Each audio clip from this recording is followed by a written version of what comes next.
Welcome back to the Professor's Lab. I'm Professor V, and this is round 3 of our league challenge that happened at Die Hard Games on October 24th, 2024. If you didn't know, Die Hard League happens every Thursday at 6 p.m. Central, featuring casual and tournament play of whatever format everyone wants. Surging Sparks pre-releases continue on Thursday, October 31st at 6 p.m., and go see more dates in this video's description. And League Cup, Saturday, November 23rd at 11 a.m., all Central Time, all at Die Hard Games.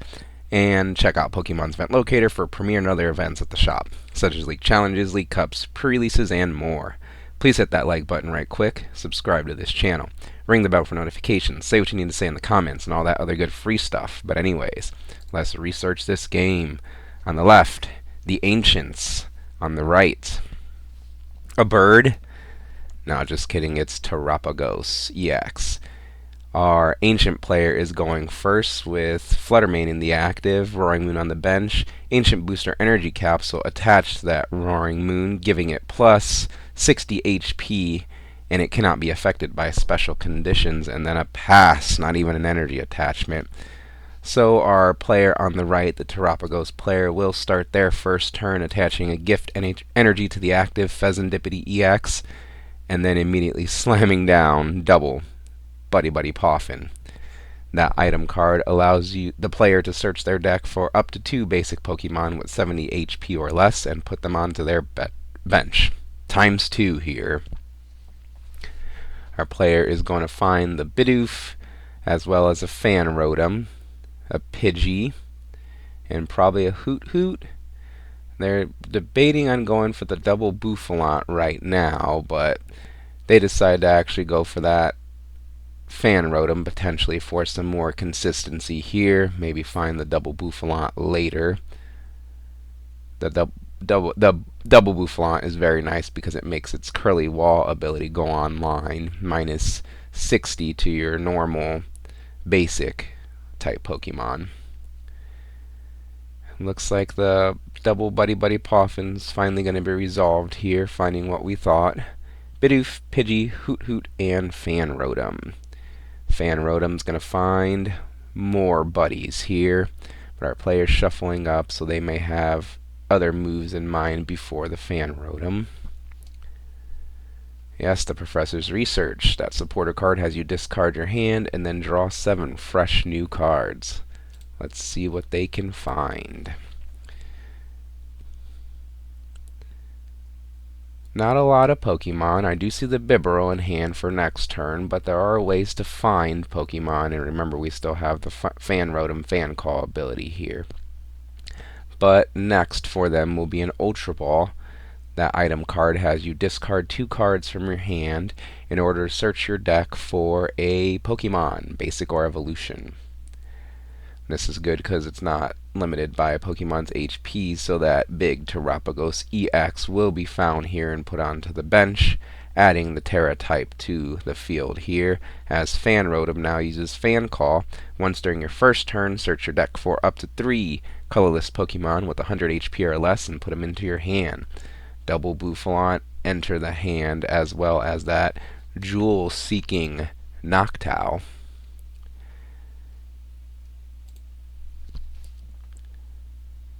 There is no Stadium in play, Area 0 Underdepths. It was discarded with the Ultra Ball, so I imagine there's probably another there currently, if the player thinks it's time to play it now. Nope, they're just going to pass things back over to the Ancient side, okay with adding those cards into their hand, because the Ancient decks usually play low hand disruption cards. As we see, their supporter for turn on the left-hand side is probably going to be that Explorer's Guidance. Look at the top 6 cards of your deck, discard 4 of them, and put 2 into your hand. But why would I want to discard cards? Well, the Roaring Moon on the bench does more damage based off of the number of Ancient stamped cards that you have in your discard pile. So this is a good way to fuel that Baby Roaring Moon's Vengeance Fletchling attack. Yeah, lots of Ancient cards going into the discard pile there. Next is a Nest Ball. That item card has the player search their deck for a basic Pokemon and put it onto the bench. Basic Pokemon of choice here is that League stamped Radiant Greninja. I'm sure we're going to see it draw some cards here as the player is filling their board with stamped cards. Love it. There is energy in hand, so we can draw more cards here if the player decides to. Radiant Greninja uses concealed cards, discard an energy, draw 2 more cards, and a bunch more energy there. Darkness energy attached to the bench, Roaring Moon. Earthen Vessel is played now. That item has you discard a card, and then search your deck for up to 2 basic energy cards to put into your hand. Double Darkness found here and added to the hand. The Earthen Vessel is an ancient stamped card, as well as that Flutter Mane it discarded, so we're just fueling up this Vengeance Fletchling on this baby Roaring Moon on the bench here. Excuse me.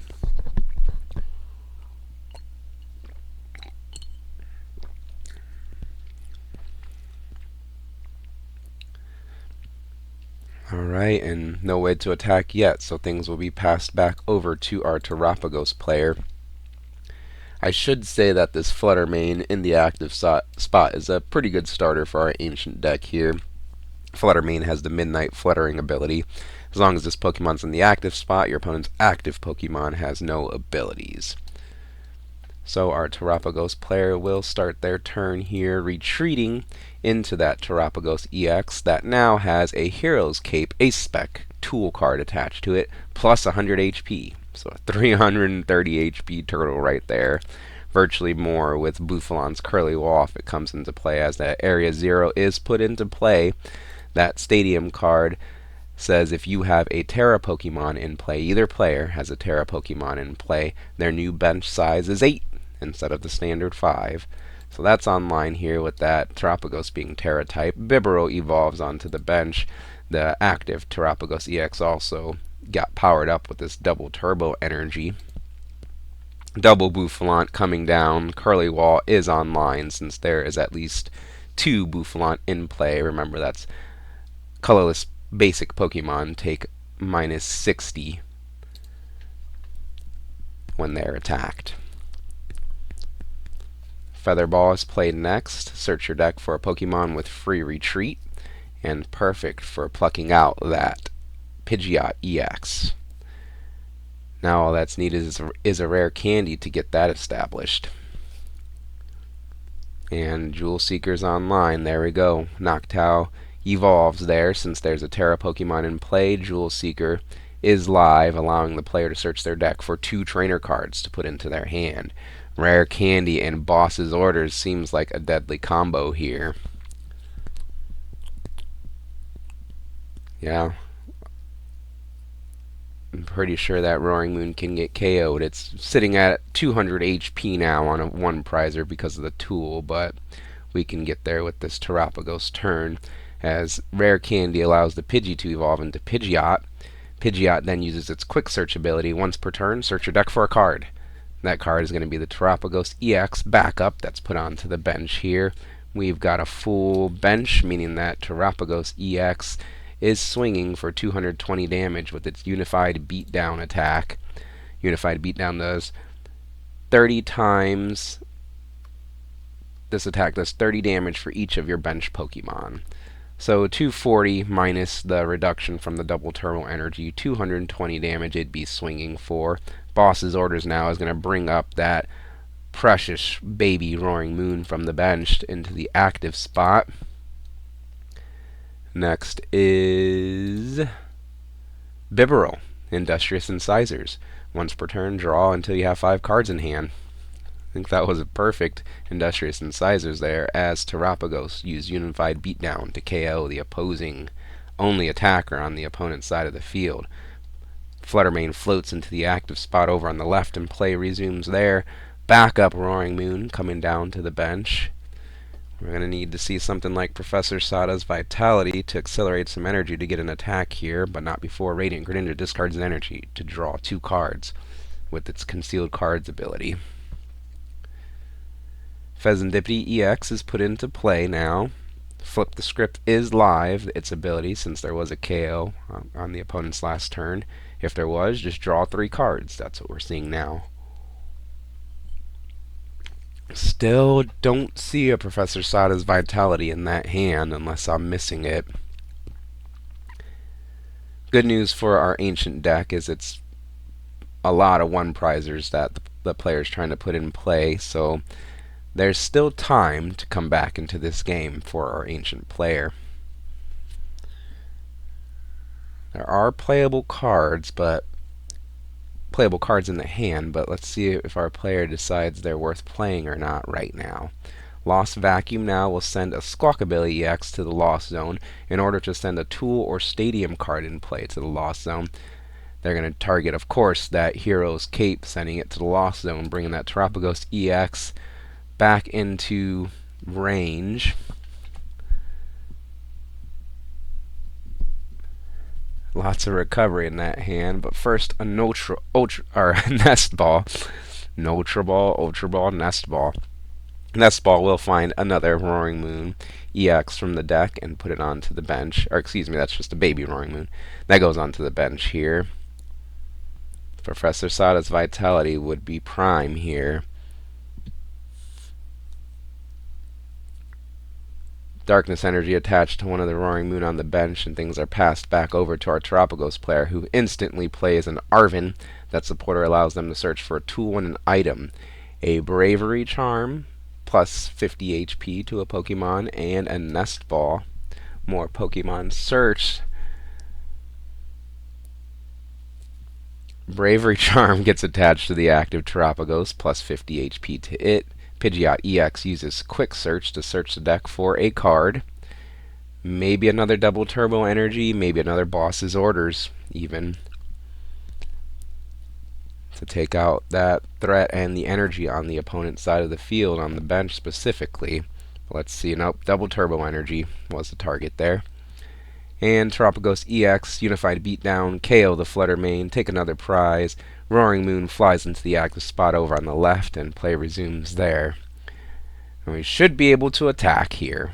Yeah, for sure. But I don't think there's enough Ancient cards in the discard pile for a one-shot quite yet, especially with the Curly Wall being online over on the right, as well as the Bravery Charm attached to that Terapagos. We'll do the math as it becomes relevant here. For now, we'll watch Fezandipity EX use Flip the Script to draw 3 cards since a KO was taken on the opponent's last turn. Earthen Vessel will be played now, discarding a Flutter Mane. Good, more Ancient cards in the discard pile, in order to search the deck for up to 2 basic energy to add to the hand. We're getting our Ancient cards all sorted here, as we're resolving this Earthen Vessel to pluck 2 more Darkness energy out of that deck. We've got an Ancient counter there now, but it's just out of range of the camera, sadly. But I'm sure we can roll with it here as Greninja discards an energy to draw 2 more cards with its Concealed Cards ability. Finally, that Professor Sada's Vitality is found. That supporter card can accelerate a energy from the discard pile to 2 of your Ancient Pokemon in play. So each of the Roaring Moon get an energy accelerated to it, and then the player will draw 3 cards after that energy acceleration.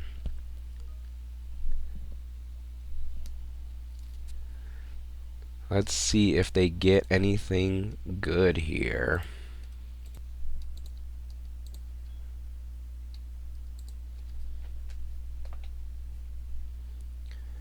Lots of playable stuff. So first they're going to start with an Ultra Ball, discarding an Explorer's Guidance. More Ancient cards in the discard pile. Good. And a Nest Ball. The bench is already pretty full, so no need to play that right now. To search the deck for a Pokemon. Alright, they're going to settle on that Flutter Mane there. I'm sure we're going to see it get discarded here pretty soon with another Ultra Ball. Yep, another Ultra Ball being played. Discarding that Flutter Mane as well as a Roaring Moon EX. Okay, no target grab there, so really just wanting to get more Ancient cards in the discard pile. I assume there's 7-ish there. Now we've got 10. Nest Ball looks like it was played and burned there. I may have missaw that one there. The attack is online, but I don't think we're getting anywhere near to one-shotting the opposing Terapagos EX. Roaring Moon in the active spot here has the Vengeance Fletchling attack 70 plus. This attack does 10 more damage for each ancient card in your discard pile. But I think the Bouffalant Curly Wall minus 60 reduction is putting in a lot of work here, making things difficult for our ancient player here as they play a Night Stretcher to bring back from the discard pile Roaring Moon EX that immediately goes onto the bench. Energy will be attached to it from hand, followed by a Dark Patch, accelerating a darkness energy from the discard pile to that Roaring Moon EX. Debating on playing this Pokegear 3.0 here, but it may just be a punch into this Terapagos EX. For 140 damage it seems, and then play continues over on the right hand side here with Pidgeot EX using its quick search ability to search the deck for a card. I imagine we're going to see something to undo this damage here. Something like a Sharon's Care or a Penny. But we'll see what our players got here. Yep, Sharon's Care. If one of your normal type Pokemon in play has any damage on it, you can play the Sharon's Care to bring it and all cards attached to it back into your hand. So Sharon's Care will put the Terapagos EX and all the cards attached to it back into the player's hand. The backup Terapagos EX will move into the active spot. It already has a double turbo energy attached to it. The Bravery Charm gets attached to the active Terapagos EX. Another double turbo energy gets attached to the bench, the newly bench Terapagos EX. And now the Terapagos EX in the active spot uses its Unified Beatdown to take a KO on the opposing baby Roaring Moon here in this mid-game. As the Roaring Moon EX flies into the active spot over on the left-hand side and play resumes there, the player plays another Professor Sada's Vitality to accelerate some energy to the moons in play from the discard pile and draw 3 cards. Now, the Roaring Moon EX in the active spot is fully powered up, and it can KO the Terapagos EX if the player thinks that's the best knockout to take, but not before a Hisuian Heavy Ball is played. That item has you look at your prize cards, and you can switch the Heavy Ball with a basic Pokemon you find there. No targets selected off of the Hisuian Heavy Ball, so the prize cards will just get shuffled up and placed back out.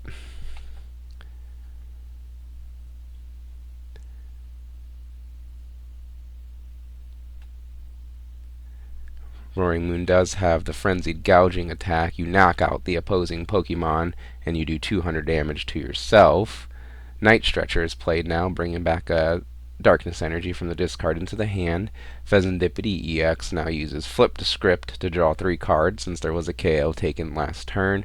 Pokestop is put into play, countering that Area 0. So now the 8 bench must be reduced down to 5 here. Really valuing those Bouffalant Curly Wall.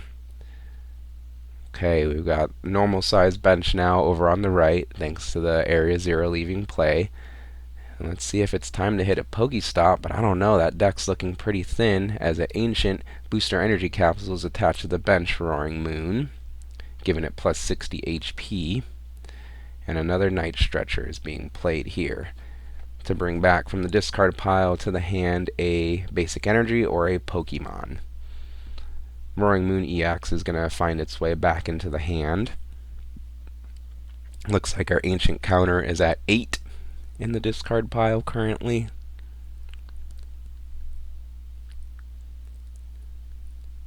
Oh, it looks like we got the 10. Roaring Moon EX put onto the bench, energy attached to it to prepare for the future. And it looks like we're doing Frenzied Gouging on that Roaring Moon EX. Remember, just knocks out the opponent's active Pokemon, and then it deals 200 damage to itself. Pidgeot EX with free retreat flies into the active spot and play resumes on its side with the player playing a POW pad to shuffle back into the deck from the discard pile a Sharon's Care and a Boss's Orders, up to 2 supporter cards. Being recovered here. Area 0 Underdepths immediately comes back down, and Nest Ball is played now to search the deck for a basic Pokemon to put onto the bench, which is now size of 8, thanks to that Area 0 Underdepths being re-established here. And the famous Radiant Jirachi makes his way onto the field finally. Another Nest Ball will find another basic Pokemon to join the party, and that's going to be that Arceus V. Player just wants to build back up their bench here to be doing max damage with Terapagos EX. Unified Beatdown, though only 30 damage needs to happen to KO the opposing 2-prize Roaring Moon EX. So the player next plays an Arven. That supporter, remember, has you search for an item and a tool. Night Stretcher is the item. Bravery Charm is the tool.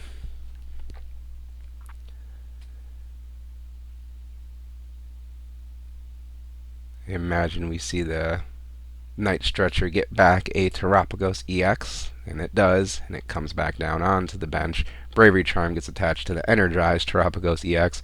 We charge up another Terapagos EX with a double turbo energy. Now the Pidgeot EX uses its quick search ability to search the deck for a card. And it's potentially a Boss's Orders for next turn, since only one supporter card can be played per turn. Excuse me. So yeah, this game can definitely end next turn for a Terapagos player as Pidgeot free retreats into Terapagos EX. It does Unified Beatdown to clean up the KO on that Roaring Moon EX, taking 2 prize cards, going down to 1 prize card. Baby Roaring Moon flies into the active spot to avenge its fallen father, and play resumes on its side. Pokestop comes back into play, countering that Area 0, so our Terapagos player must discard Pokemon until they have 5 on their bench. Double Curly Wall still in play over there, so our Roaring Moon player on the left plays a Pokegear 3.0. Look at the top 7 cards of the deck. The deck is 7 or less cards, so look at the whole deck, and you may put a supporter card you find there into your hand, shuffle the rest of the cards. No target selected there. What can our Roaring Moon player do to come back into this game? First, they're going to start with Ultra Ball, discarding Earthen Vessel and Explorer's Guidance, 2 more ancient cards. Looks like we got 15, 16, 17 now currently in the deck. Thanks to our player here for the counters of the ancient cards there. In the discard pile, of course. Still don't think that Baby Roaring Moon is taking a one-shot on a Terapagos EX in this defensive take on the deck. So Pokestop will be used, discarding the top 3 cards, and you can put any items discarded that way into your hand. None, but we do get another ancient card in the discard pile, so now it's probably just a mini game of let's see how much damage I can do with this Roaring Moon, as an Ultra Ball discards a Pokegear and a Professor Sada's Vitality. Are they going to get the one-shot? No, it doesn't look like it. It seems our ancient player sees the writing on the wall and will concede this game in round 3. What'd you think of the video and the commentary? Please leave feedback in the comments. Like this video, subscribe to this channel. Thank you for watching, and I'll see you next time in the Professor's Lab.